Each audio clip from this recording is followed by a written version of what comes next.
Welcome, listeners, to Through the Sightglass, a podcast that dives deep into the fascinating world of craft beer and celebrates the incredible individuals who shape its vibrant landscape. Join us on a journey where we explore the nuances of this amazing industry and the remarkable people who contribute to its richness and diversity. And today we have the pleasure of sitting down with Jeff at Sig Brewing. Jeff, thanks for making time, friend. Yeah, thanks for coming down. So do you mind I know we just said your name, doing a quick intro of who you are and what your role is here at Sig Brewing? My name is Jeff Stokes. I am the head brewer / only operator in the brew house here at Sig Brewing. So while I have a title of head brewer, I really am the keg washer, the floor cleaner, the everything. Good. Yeah. Congratulations, man of many hats. Yeah. Very nice. Awesome. Well, where'd you grow up? Where do you call home? Born in Southern California, but grew up in San Jose area. Oh, nice. So that was my hometown, but I've been in Washington for 25 years now, ever since I came up for college. Gotcha. Never went home. Very cool. What was your parents' family? Tell us, kind of growing up, what did that kind of look like? I've got one older sister. She was the driven one, straight A student throughout, and went off to Stanford and was the golden child. And I was the one that slacked off and did as little as possible to get by. And You're the rebellious. Yep, still made it through. Yeah. I've got my parents. My mom was a lifelong educator. She's retired now, and my dad was in Silicon Valley. Computer stuff. Oh, wow. He started programming some of the original cash registers at Kmart, I think, or Sears back in the 70s, and then worked his way into management. Yeah. Oh, wow. Very That's wild. What did your mom teach a grade? If so, what grade? Mostly middle school. Okay. When she retired as a principal. Oh, okay. Yeah. Nice. Worked her way up. Yeah, that's very That's cool. That's a rough middle school Yeah. teaching. Oh, Yeah. Yeah. Everybody's like getting the age where you're smart enough to make either good or bad decisions, and Yep. We It have was a challenging profession, I'm sure. Yeah. Yeah, we have lots of friends and family that are teachers, and we know we love all of our teachers. Give them extra love and grace. and money raises. Yes. Raises would be great too. Very cool. Well, cool.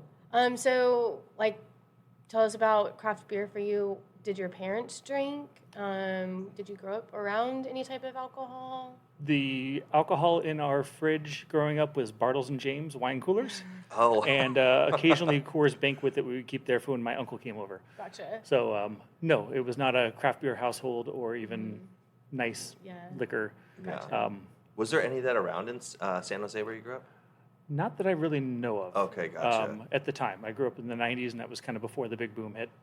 And then I moved up to Washington in '98. Gotcha. And, kind of got my first exposure to craft beer up here. Gotcha. Okay. And you came because of school, you said? Correct. Where did you go, and what did you do? I attended Whitman College in Walla Walla.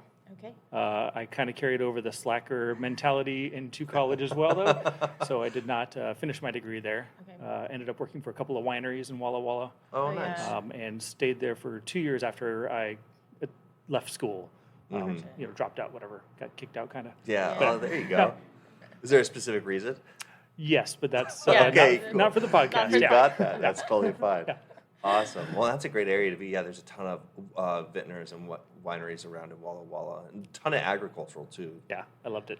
Yeah. Was it just getting the jobs at the wineries? Was it something you were interested in, or was it just availability, or how did you even get into the A winery? little bit of both. I was interested in wine. I Okay. enjoyed it. I was 21, 22 at the time, so I Gotcha. didn't have experience in really anything. But there were opportunities in tasting rooms, and I took them and learned the grammar, the dialogue, or whatever the fancy Service, words to be able to yeah. help describe wines.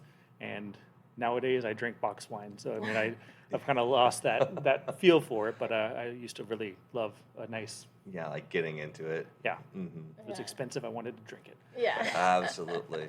definitely. So when was the first time you got introduced to craft beer then? In Walla Walla, there was a local brew pub that made average beer, but that was the first local craft beer that I drank. Mill Creek Brew Pub. It's since changed hands and names a few times. But Burt Grant's was really the first craft beer that I got into. If I could find it at the local Safeway, I would go buy it. I loved their Scottish Ale and, goodness, probably their Amber. I was Gotcha. just Okay, kind of gotcha. a malt-forward Yeah. drinker at the time. Nice. But yeah, so Burt Grant's out of Yakima was my first craft beer love. Interesting. Yeah, Interesting. That's so wild. So whenever you were working at the wineries, you were hanging out, going to the craft beer bars. Did you think that this is something you wanted to pursue more? When was the switch from wineries over to beer? Not until I moved to Olympia. Okay. And continued my education at Evergreen State College. And there Perfect was, place for a rebellious kid to go. Yep. But at that point, I was paying for my own college, so I actually, Gotcha. you Took know, it more seriously. yeah, exactly. I As wasn't- we all do. Yeah. But yeah, there was a right off of campus. There was a local homebrew shop, and I would drive by it on the daily basis going to school. And I was always intrigued and curious. Never bothered to pop in there. And then one day, I got a check in the mail from Progressive Insurance for $700, and that's a lot of money when you're a broke college kid. Oh, yeah. So I didn't know what it was for. I went to the bank to see if it was a real check and not one of those like, hey, you Scams. could if you switch, you can save $700. No, it was a real check. So that my bank cashed it, and I immediately decided I had to go spend it. Oh, yeah. So I went and bought an Xbox Uh-huh. with Tiger Woods Golf and a homebrew kit. Nice. There you go. The essentials. Yeah, Honestly, exactly. the essentials. Yep, I blew all 700 within a couple of hours, just because I felt guilty for having it. Yeah. But yeah, that's what really got me started on home brewing and brewing in general. And thank you to Rocky Top Homebrew Shop and Dave Pendleton. He got me going, and yeah, it was a lot of fun. Thank you, friends. Yeah, glad Yeah. that Jeff is doing what he's doing today. Yeah. What were you finishing up? What was your degree at Evergreen? Underwater basket weaving. Oh, okay, gotcha. No. I was like, are you serious? No. Yeah, I've been the second person we know. Yeah, seriously. Evergreen, you don't have a major per se. Oh, okay, gotcha. But my emphasis, if you will, was in political economics, so nothing to do with beer or brewing. Okay, gotcha. But yeah, just Interesting. kind of wanted to get enough credits to graduate because I was, I had 2.5 years worth of credits transferring over from Whitman, and Okay. figured I was close enough to at least give it a shot. Yeah, Yeah. there you go. That's Very I cool. dropped out of community college, and I feel that too. Of like, I was so close to finishing just an A, and I kind of look back. I'm like, I could go back and probably finish that in a year if I really tried. Yeah. Yeah, just mark that off the list. Yeah. What was the first beer you brewed with your new homebrew kit and the Tiger Woods Golf blaring in the background? We called it Snakebite IPA. Okay. I still have one bottle of it, and it's, I'm sure, horrendous by now. Oh, that's awesome. But yeah, Did just- you make a label for it? Yep. Okay. Yeah, I think fair. my first 3 or 4 beers I made labels for because I was all excited, and then Yeah. after that I didn't even bother naming them after a while. My housemate at the time and co-brewer Brandon Bach was, we were brewing at close to 6 times a week when we finally got Wow. rolling into Wow. it. We got hooked. That's Yeah. awesome. Yeah, That so we is- had way more beer than 2 Yeah. guys could ever drink. But yeah, just kept on wanting to experiment and try new things, and we had like 3,000 bottles of beer sitting Yeah. in a room at one point. gosh. Yeah. Did That's you like incredible. share with friends or something at that? Like make Yeah. lots of friends Oh yeah, because you of have. that? I bet you have to at that point. Yeah, and it was mediocre homebrew for the most part. Yeah. Especially in the first year or so. But Yeah. Yeah. Just like slightly like overly sweet and overly bitter in some aspects. yeah, Okay.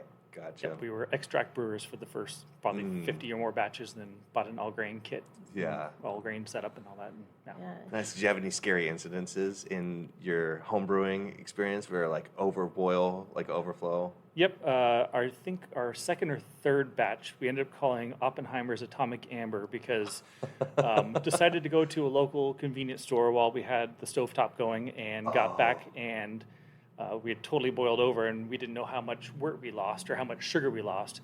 So we pulled out like a 5-gallon bag of sugar and poured it in there in order to try and make up for the lost wort. Oh yeah. And the fermentation was absolutely bonkers on that one because it was. I don't even think we were measuring gravities back then. Yeah, just supercharged. It was very, very new, but yeah, it was a very active fermentation, and the beer itself turned out all right, but it was very harsh on the booziness. Yeah. Sugar, alcohol, Yeah. sugar fermentations. Yeah, kind of like that ethanol. yeah. Yeah. Was it hard to clean up? Was there a big mess when y'all Oh, got yeah. back? Yeah. Yeah, I mean, we had electric I've never elements on the hooped, stove yeah. and Oh, crusty gosh. everything. Oh yeah. Yeah. Yeah. Just sugar water. Pretty sure when we moved out of that rental like 2 years later, we were still finding crap in the stove. Yeah, like stickiness and nice. stuff. Oh my Did you gosh. have a name for your homebrew team? Stockhouse, because my last name being Stokes and my co-brewer Bach. So we just blended it. Yeah. That's very That's cool. awesome. Yeah. Would you ever revive a little bit of that? Have you offered him to come down to Sig and brew with you and do a Stockhouse collaboration? He was actually an assistant brewer for me at Three Magnets for a Oh, couple of years. good- So oh, we, that's we wild. ended up brewing professionally together as well. Oh, that's awesome. Is he still at Three Magnets, or has he gone on No. to do other He's projects? he might be back in the work field, but he was a stay-at-home dad last time. Oh, okay, Okay. gotcha. That's Okay. understandable. That's so wild. That's so cool. Mhm. So y'all did homebrew stuff. So what happened next after that? What were some of your next career steps? Like 10 years of home brewing while simultaneously working at Starbucks. Mm-hmm. So, coffee side, it's customer service, management, blah, blah, blah, all that crap. And probably after about 7 years of home brewing, I wanted to try and get a little bit of professional experience. So I started going out to Grove Street Brew House in Shelton. Okay. Since closed, but I would volunteer my time out there and got to know the brewer and the owner, and they let me come out there and help clean kegs and crap like that for free, of course. Yeah. But yeah, A lot of the grungy work. Yep. And then eventually they let me bring a few of my homebrew recipes and brew them there, and that was pretty cool. And Oh, That's really got cool. to get my first, my foot in the door a little bit that way. Yeah. What year and what scale was this brew house? Oh goodness. I'm not trying to date you because Probably 2012, 2013. It was a 7-barrel, I Okay. believe. Summerall system. An all copper German brew house. Oh wow, Pretty cool setup. that's Yeah. rad. Yeah. It is really That's cool. right. And I'm assuming like 15-barrel like firms. Did you? Or I think they did? were all 7 actually. Oh, interesting. Okay. Yeah, and the Gotcha. brights were in a walk-in cooler and all that. So, yeah, Oh, okay. single wall brights. Nice. Um, Okay. Yeah, but yeah, it's Do a you- little brew house. Nice. With your 10 years of home brewing as you were working at Starbucks, were you still brewing with your friend, and were you still sharing them with other people? What did some of that? I mean, that's a long time to home brew, and I Oh, feel yeah. like you probably learned a ton over 10 years before you actually went in. So like, Especially doing it on such a rudimentary and small scale. yeah. So I want to hear more about just those 10 years of your own homebrew experience and things you learned and Well, whatnot. Eventually, Brandon Bach got married, so he moved off Okay. into. So then- He was still in Olympia, but he Yeah. had a family and all that. So Yeah. I moved into a few different houses along the way and got my own homebrew kit and was brewing solo at that point. Ended up doing 15-gallon batches towards the end of before. Gotcha. And actually had an outlet for it because I had enough friends that would come over and drink all the beer, and was brewing far less frequently, maybe once a week, once every 2 weeks at the time. Okay, But, gotcha. yeah, being able to go through 15 Yeah, gallons.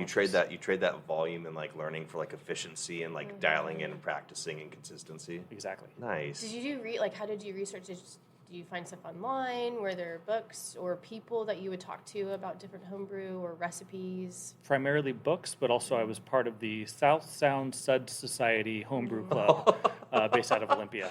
That's So amazing. that was, we did monthly meetings and basically Okay, go there cool. and share your beers and share your experiences. And yeah, so that That's was really cool. It sounds like a really cool community too, being able to share that with Yeah. other people who are learning and growing as well. So Yeah.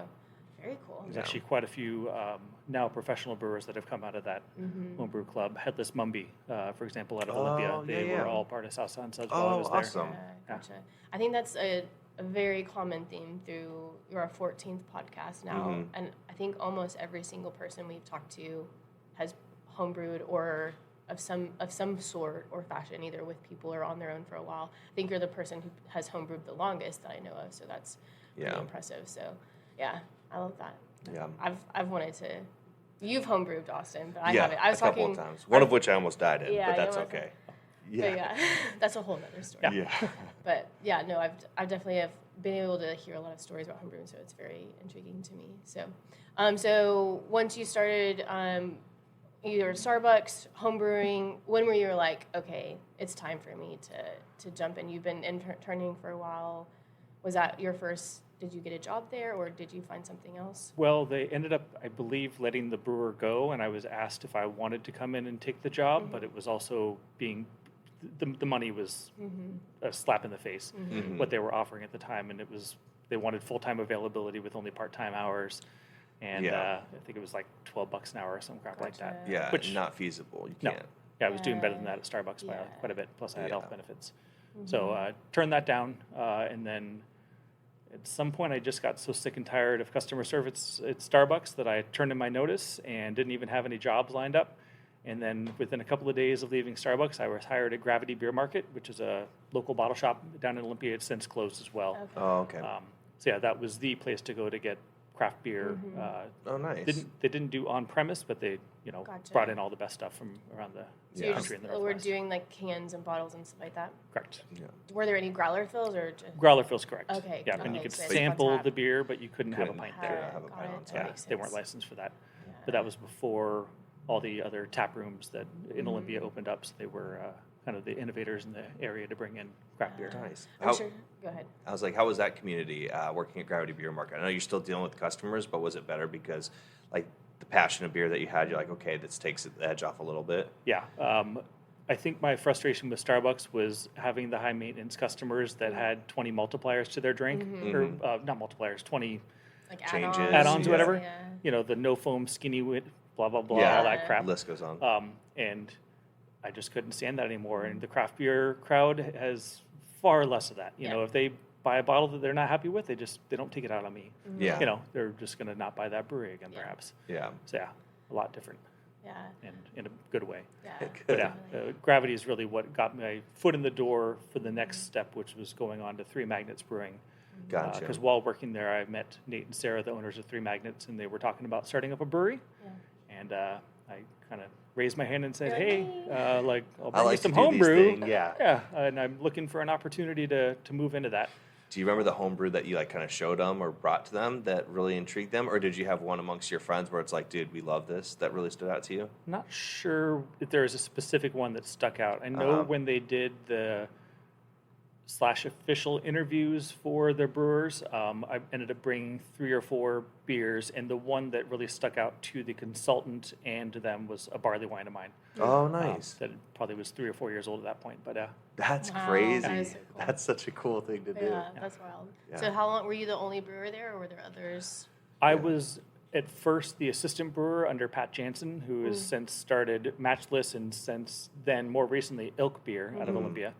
And I was front of house manager / assistant brewer, so I'd be front of house 30 plus hours a week, and then brewing 1 or 2 days a week. Oh, okay, gotcha. And then Pat left to start Matchless about a year in. That's when I took over the head brewer responsibility. Gotcha. What was that work-life balance, still doing front of house, but then also brewing as well? Again, was it better because you were in the brewery, or was it still like tough to... It was tough. Yeah. Yeah. Exhausting, but also I was younger and not married, no kids at the time, so it was, I really put In my a cruel whole- way, time allowed it. Yeah. Yes. Gotcha. But enjoyable. But I realized that front of house is not my forte after a while, just like Starbucks got frustrated. Yeah. Yeah, smiling for customers is not my thing. Yeah. Yeah. What size the system was that there at Three Magnet? 15 barrel brew house. 15, Yep. okay. Primarily 15 barrel fermenters. We ended up putting in 130 barrel about 2 years in. Yeah. Gotcha.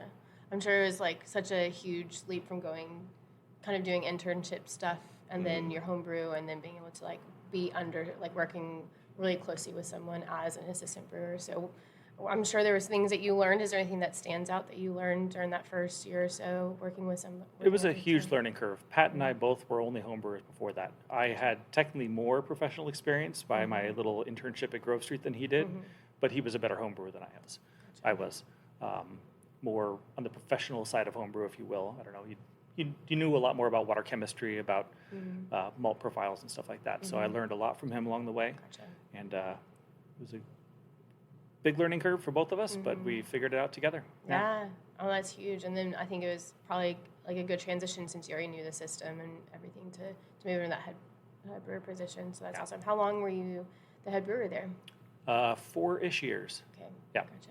I was there for a little over 5 years total. Yeah. Oh, nice. Yeah, I was just sorry. I was clocking away looking, trying to figure out when Three Magnets started because I got associated with, was it Little Juice Smoothie and Big Juice Smoothie and the bomber bottles at Pint Defiance. And I remember that was the first time I felt like a hazy beer was really prominent. I know Fremont and Rubens and I believe Georgetown at the time might have been, and I'm maybe missing other brewers that was the first one that stood out that I was like, this is like fucking hazy IPA. This is delicious. Yeah. And yeah, those big bomber bottles of it, and it was like $7-8. Oh, it was the perfect score. But that was around like 2015 when I was getting into 7 Season craft beer. Yeah. So I was looking at when 3 Mag started, and it was 2014. 2014, yep. My Yeah. first day there was April 1st of 2014. Yeah, we did a tour of Portland, looked at our equipment being manufactured down there, and wound up drinking a lot of beer down in Portland. Oh, nice. Yeah. Do you remember, or maybe you don't, from the amount of drinking? But I remember. Okay, It was a lot of beer, though. Ended up going to Cascade Barrel House and getting a tour Oh, behind the scenes with beautiful. the owner. Can't remember his name now. But yeah, he was pouring and pulling nails and pulling samples of everything, and left there thinking like, whoa, I gotta sleep this off for a little bit. So I slept in my car for a little bit, and then There you go. Go ahead. I was gonna say it's always fun. We found a lot that like most brewers are introverts, and we understand they want to take their craft and have it back there and showcase it through, and then have short conversations maybe at the bar.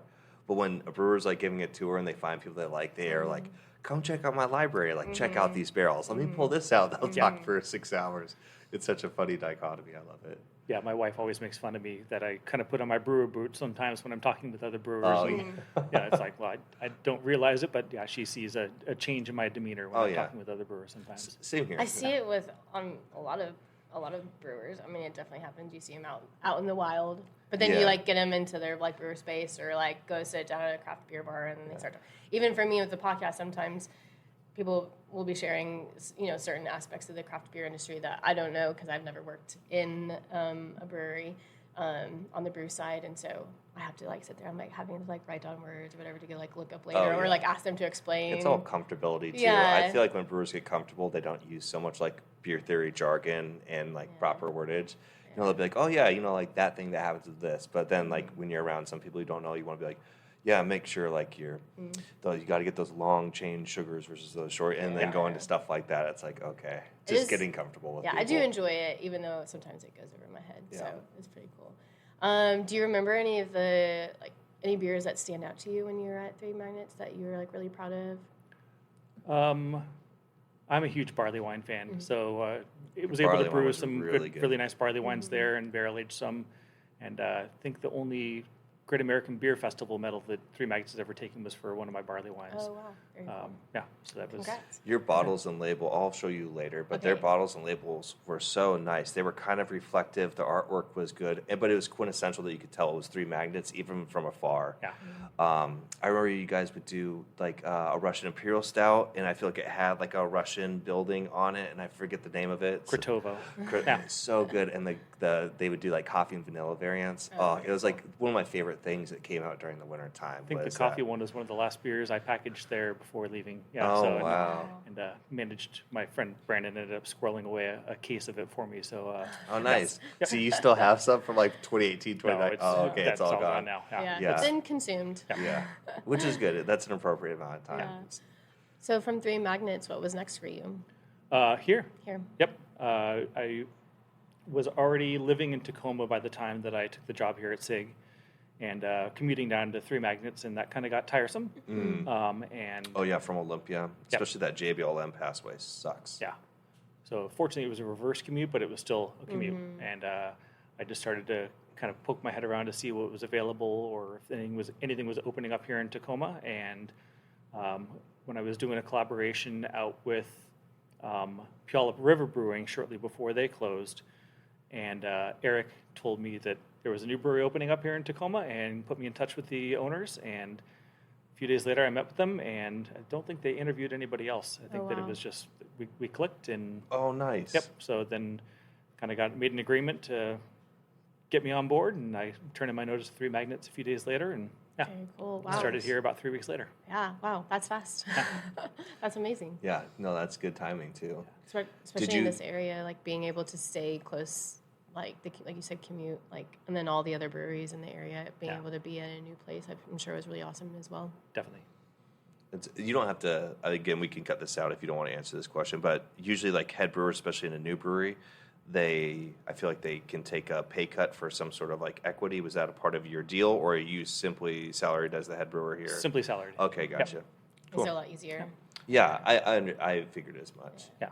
I feel like that's always just like not like I wouldn't say a business gamble, but sometimes when they don't have the money to pay you what they want to pay you, that's their way of trading it off. And I think that like in this industry, there have been like great examples of that, and then also horrible examples of that as well. Yeah. And so it's always just like a fine line to walk. So I was just curious, not for any opinion on it. I was just curious. Yeah, you're good.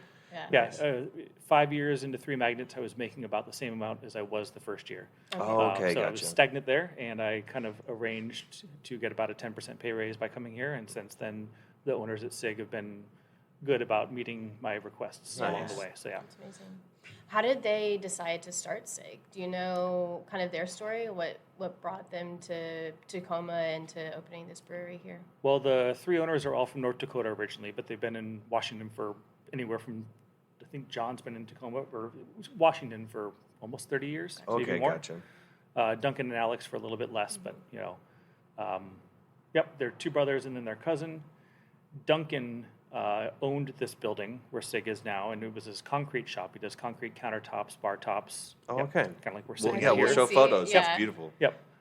And so he did high-end concrete work here, and when they discovered that Tacoma was kind of rezoning this area into the craft beer district, they were like, well, we like beer, and they had recently been to another local brewery, not going to name them, and said, if these guys can survive making that kind of crap, we can definitely do well. Yeah. None of them had brewing experience, but they knew that the market was ripe for good beer nice. in Okay. Tacoma. What's the name Sig itself? Is there?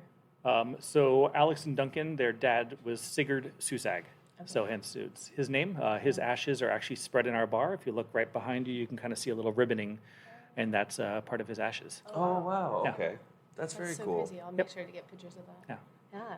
Well, very cool. So it's the 2 brothers, cousin, old concrete. You can tell, like, we were like sitting here, we're like, these are amazing. Yeah. Tabletops, and we haven't looked at the bar yet, but The bar is a Yeah. piece of work. It was, I think, a 3-week casting my job. goodness. Yeah. Wow. That's intense. That's wild. I love it. What was some of their, as you would say, awesome ethos of like what kind of beer were they looking for someone to kind of, as a head brewer, direct what kind of beer to be made, or did they have a specific style that they wanted to stay within? Or It's been very brewer driven here. okay, Yeah. very cool. Yeah. I rarely get input from the owners as far as what styles to brew. Just they want to see me making beer that sells. Yeah. So yeah, that's the main thing. Nice. That's got to be fun. Have you been able to do like some of maybe fun projects you weren't able to do at elsewhere places because you had to, like have your flagships and cores on, or you just had to fill certain orders? I get to play around a lot, which yeah. is great. I like to have a varied tap list. We rarely have flagships here. Got a couple that I bring back on occasion, but nothing that's going to be a permanent tap fixture. Okay, gotcha. Like for example, today I'm brewing a Polish-style Grodzki. I Nice. don't even know if that's pronounced the correct way. No, It's a you nailed it. Smoked oat wheat Yeah. beer, and probably the first beer that I'm intentionally brewing a smaller batch of on our system because I know that it's not going to sell. Yeah. Oh, okay, gotcha. It's going to be fantastic, but it's yeah. also It may not sell as fast to the main market, but it's a Yeah. beer that you will It's a probably niche. drink all of. Oh yeah, Yeah. It's hopefully going to come in like at 4% and have a nice. I'll say this in a hot dog water. It's kind of what it's going to taste like, but in the best possible way. Oh, yeah. Yeah, high-end hot dogs. You know. Yeah, for sure. Yeah. We definitely have several, and they're really good. Yeah, I forget what separates Grodzisky from rock beer, but it is similar, like smoked malts, super light and drinkable. It's not as heavy and sweet as traditional, I think, rock beer can be, or Rauch beer, as people may say. But yeah, it's so lovely. Dry, effervescent, and nice smoke character. Yeah. Yeah, very cool. What are how do you decide, do you have a strategy of since you have so much freedom, how do you decide what you want to brew, when you want to brew it, how much you want to, I know you've been here for several years, but like what does that strategy look like now? My strategy is to try and be seasonally appropriate and or a few months ahead of the season. For example, we just released our summer Mosaic Pale Ale the other day, which is not technically summer yet, but it's close. Yeah. It was warm the past few days. Yeah, I'll tell you it's what. pretending to be summer. Oh yeah, for sure. But yeah, just trying to be seasonally appropriate and also keep our tap list varied, but also make sure that we have hops presented because that's going to be the number one seller. So probably about 50% of our volume is IPA, but our tap list is usually about 25 to 30% IPA, just based upon having, a nice mix. I mean, a lot of the Pacific Northwest is IPAs, you know? It sells well in the market. Yeah, I think, sure. that brings money. I think it's cool too, like having things that are kind of like one-off or seasonally available. It's like teaching customers kind of like things come in seasons, and it's great to have stuff all the time, but I think kind of like what we saw with like Anchor Steam. Like when Anchor was going out, everybody wanted steam beer. Yeah.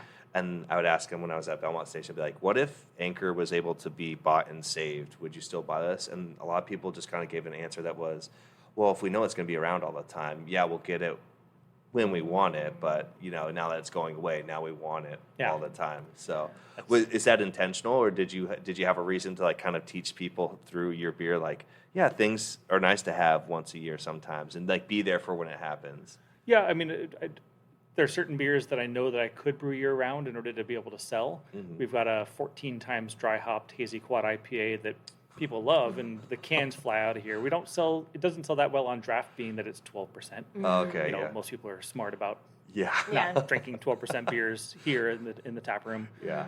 But at home, go to town. 100%. Yeah. You start the lawnmower and then just fall asleep on the lawnmower. Yeah, I've got people asking about that beer year round, but I only release it once a year because then I know that it's gonna kind of create a little bit of that FOMO. Yeah. But that's not my main intention of that.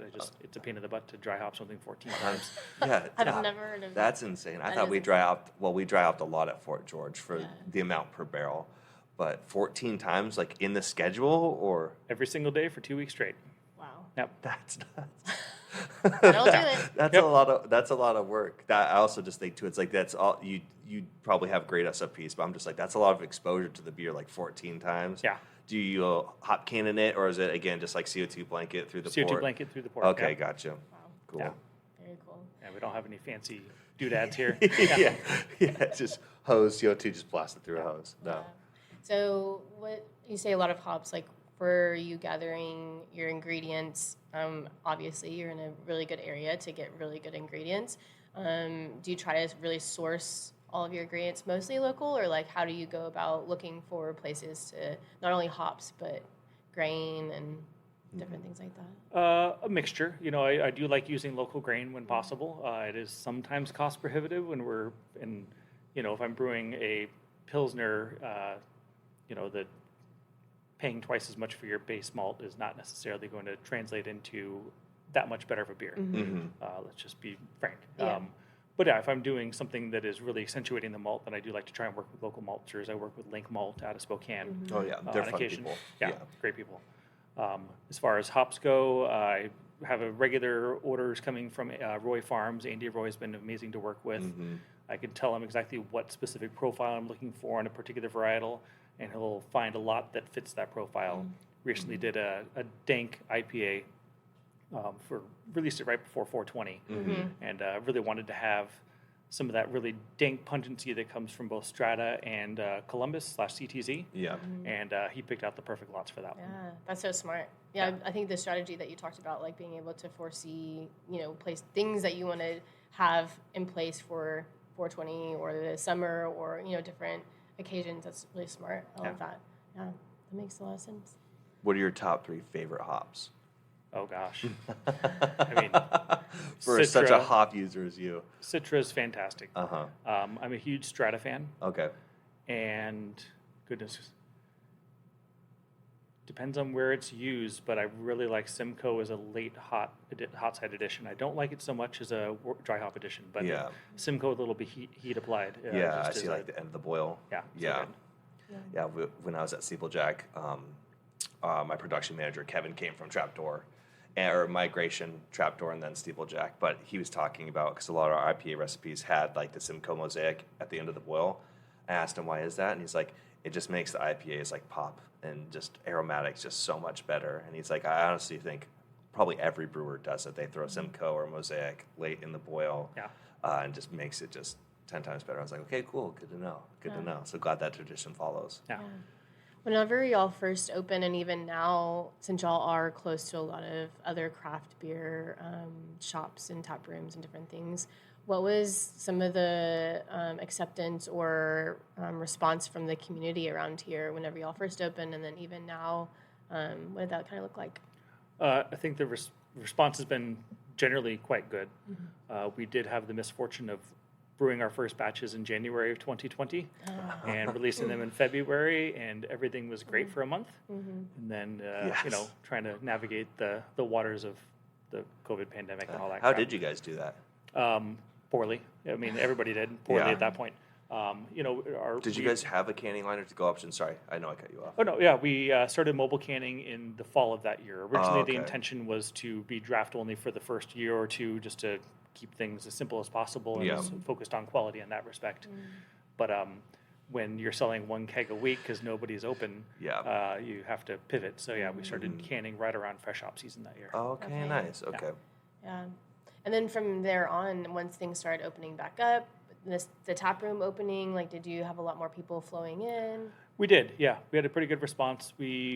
During the first part of COVID, we were doing curbside and into mason jars because we didn't have our crowler machine yet. Fortunately, the owners were smart enough. Once things shut down, like, crowler's going to be the way to do it. They put the order for the crowler machine, so we received it a couple months later. But we're doing mason jars in paper bags and selling it to people in the parking lot. Oh, that's smart. That's smart. Yeah, it works. Yeah. It got us by. It covered a good amount of the overhead, but I think we're still losing money at the time because there's a lot of people still come back asking you to fill their mason jar. No, I haven't seen a mason jar in a while. You're like, I don't ever want to see a mason jar again. That's wild. Did y'all always because this is y'all's patio over here on the side too, right? Yes. Was that always open, or is that something that was because of COVID? Y'all needed like outdoor space once y'all could kind of open back up. That's our warm weather patio. Yeah, we Gotcha. don't have any covering, so I think it's been we've had that open ever since we opened in public. Yeah, gotcha. I don't think it was officially deemed appropriate by liquor control for the first while because I know at one point we had to restructure some things or whatever, put a better fence out. Yeah. I think we had a little rope. Yeah. Little drunk daycare. Oh, don't pass the rope. Yeah. That makes sense. Well, it's a really cool tap room. Is there do y'all do events during the week or seasonal, or is there anything that y'all do here in the tap room itself? We do trivia every Wednesday. We do a game night on Tuesday nights. Oh, nice. And let's see here. Once a month, we do a music trivia on Thursday nights. I think that's tonight, for example. Oh, okay, gotcha. Yeah. Very cool. Do y'all do any yearly? Do y'all have any a yearly thing? Do y'all do an anniversary party or an Oktoberfest or anything? I think we did an anniversary party our first year, but not since. I don't even know when we opened, to be honest, because it was such a muddy area, gray area. That I think we technically opened in June of 2020, but it was, this week was 25%, the next week was 50% capacity. Yeah. The rules were changing every day, and I think we had to close down again for a while. I don't really remember. Yeah, all the things. It was, I blacked it out for a good Good reason. reason. I think a lot of people tried to block out all those COVID years. Yeah. Kind of moving forward with SIG, what do you envision? Are you wanting it to get to a bigger scale, or are you going to, I think, max out this capacity and then restructure from there? Or you guys, or maybe if you can't speak about that. No, I think that we're in a good position with our current brew house. Yeah. I wouldn't mind adding 1 or 2 more tanks. Okay. So I can do more loggers, for example. That seems to be more in demand lately. And then it ties up a tank longer, so it'd be nice to have more tanks just for that purpose. Gotcha. But we are in the process of starting a second location on South Tacoma Way.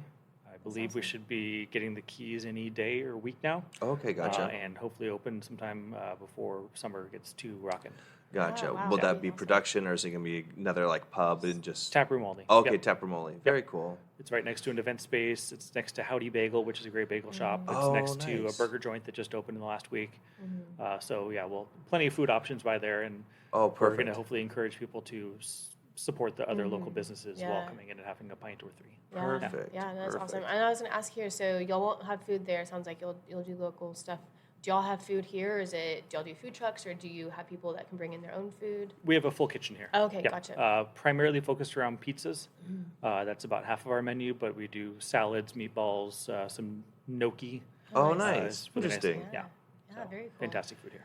And then with all of the craft beer people around in the area, the other breweries, are you close with them to if y'all ever are y'all on the same page of working with each other in collaboration if y'all need things, or I don't know, we've heard that in the past of the community, if the brewers need some yeast or something, or I don't know, some other things.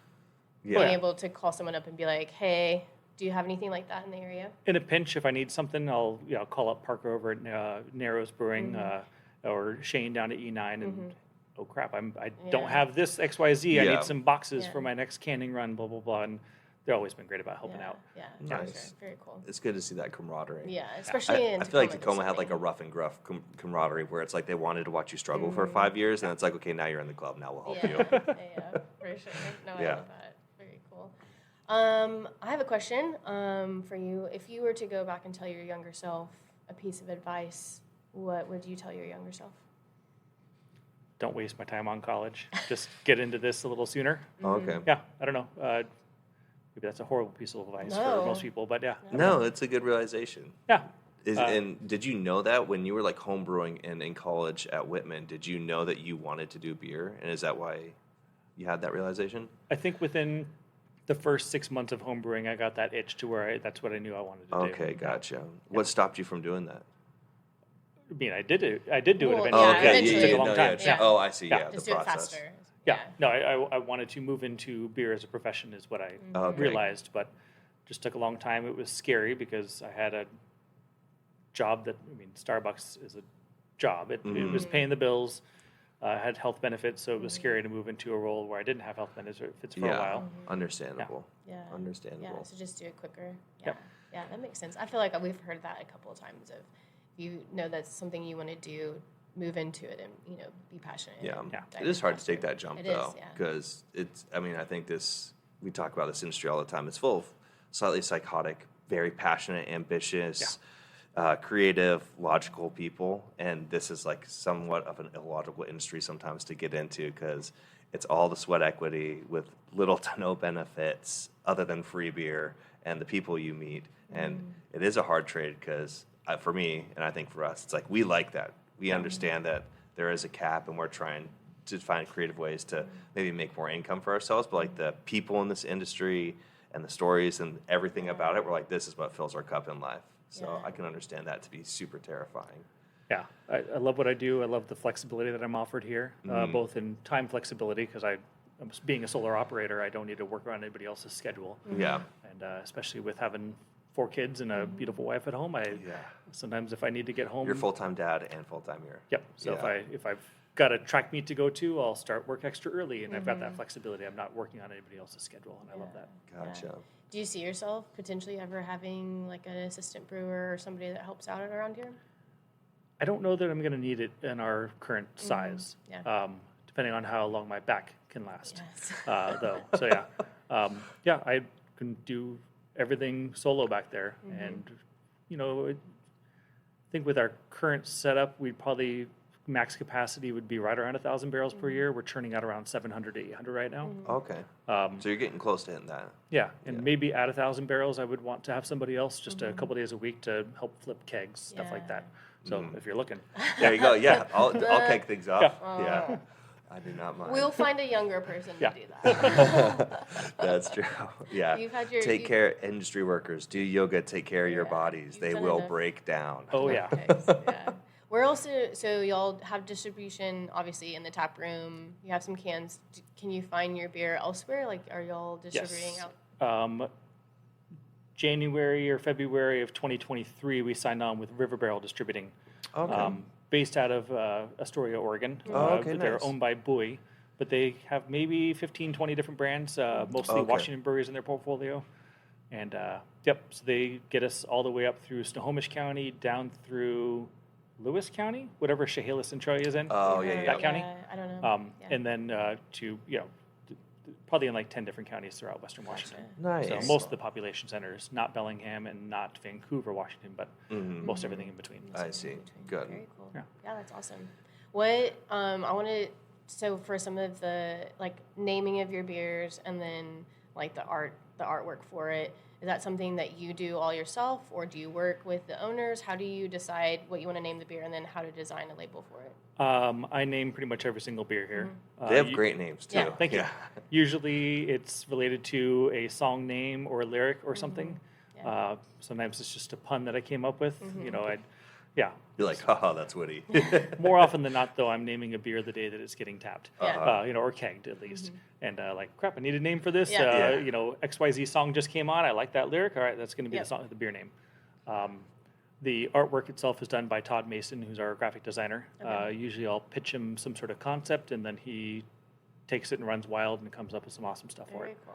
Very cool. Yeah. Very nice. And we know some people that do their own artwork, and then some people that do. So most people, I think, always do most of all the naming. Yeah. So I just didn't know with artwork wise how that went about. Yeah, I'm not a good illustrator. I'm no neither. Dave Coyne. So. Yeah. Oh yes. Yeah, that was one too. He does his. Yeah. Yeah. It's for sure. immaculate. Yeah. It shows. It's very cool. I was going to ask, do you have any fun, they don't have to be like OSHA accident stories, but do you have any like ones that stick out to you over your brewing career Like, that I'll were never like, do that oh, again? that was a good lesson. I'll never do that again. I think most brewers that have been in the industry for a while have had hop geysers before. So Oh, definitely yeah. had that happen. Had a tank of Rain IPA that, can't remember the circumstance, but we had to cap that tank for at least a week before dry hopping. And instead of nucleating off any of the CO2 that it captured in that week, just open up and poured in the hops, and it was a huge geyser. Probably lost 2 or 3 barrels on that one. Oh, wow. So yeah, no fun. Yeah. It was fun and afterthought, but yeah, it was one of Good those time. like Yeah. you look at yourself and like, I want to get out of here. I'm Yeah, done yeah. for the day. Yeah, I don't want to clean this up. And one other kind of oh fuck moment was when I had a guest brewer from another brewery. It wasn't even a collaboration. She just wanted to come down and hang out for the day. And I asked her to grab a butterfly valve off of a hose that was hanging off of a tank. And I said, grab me the purple butterfly valve. And somehow or another, she didn't pay attention to certain details and started taking a butterfly valve off of a tank that was under pressure, off of the racking arm. So, Yay! yep, it was a smoked porter in that tank, and it was also right next to the hallway at 3 Magnets, so the beer was gushing into the hallway. Oh, no. First time I'd ever had that experience, but I generally knew what to do, so I grabbed another valve, opened it up, threw it on, tri-clamped it, and got it sealed up pretty quickly. Nice. Yeah, so, another time we had a rum barrel that I was moving down a hallway, and it decided it didn't want to be on the pallet rack anymore. Oh, and just rolled. Dropped because I had it unbalanced. A single barrel on a pallet rack is not a good idea Yeah. to be moving. And it dropped, and about 400 pounds of crash onto the hallway floor at 3 Magnets. And Oh, wow. yeah, that was a cursed beer. This, yeah. You're like, no more of this. Yeah. Oh, well, I'm glad everyone was safe though. Yeah.